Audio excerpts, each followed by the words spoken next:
thing about this is, John Wheeler based this on the mathematics of quantum mechanics. Mathematically, this is what was predicted, and the exact same result is what we see when we put it to experimental test. So science has proven that not only are these things that Cern and D-Wave are both operating from and experimenting with possible, but it seems to be the very way all of smallest building blocks that make up all matter, that makes up everything in what we call reality, really functions. It's how nature itself operates. This multiverse theory, along with quantum theory, is only still a theory because they haven't called it a fact. It's not because it hadn't proved itself time and time again to scientists in experiments.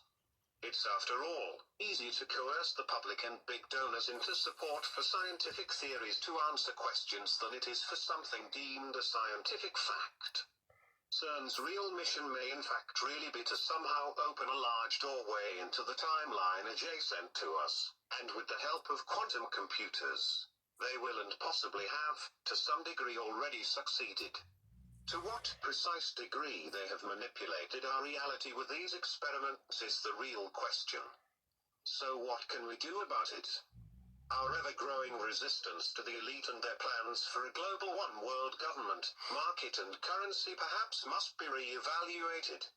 You see, they could simply, using these scientific experiments and computers, literally undo whatever actions taken in the so-called past that prevented their goals and subsequently shape and mold the future or reality they desire. Another possibility is that they could simply move us completely from one timeline into another that closely matches our previous one with very small differences. Both would cause this Mandalla effect. So, what can we do about it? Unfortunately, this isn't science fiction any longer. Brute force may in fact not be the answer. It actually could be the worst.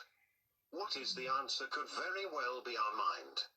You see, our imagination is the key to all of this. We are the knower mentioned earlier. We are the conscious observers that breaks down the waves of possibility into what we call physical reality. Our collective belief may in fact be our greatest weapon. How can we use it to change the world?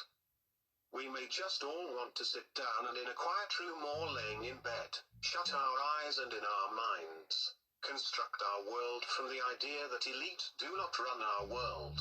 Imagine such a world regardless of all the facts to the contrary on the outside, formal beliefs or constraints. Be free and let your imagination free and construct a world without the elite.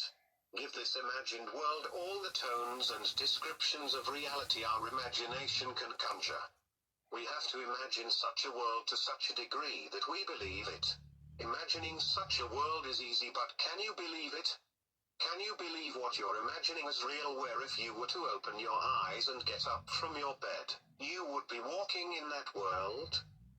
If we as collective humanity can go to sleep every night imagining such a world to the degree of believing it as real, we may find our world changing in the most natural way possible.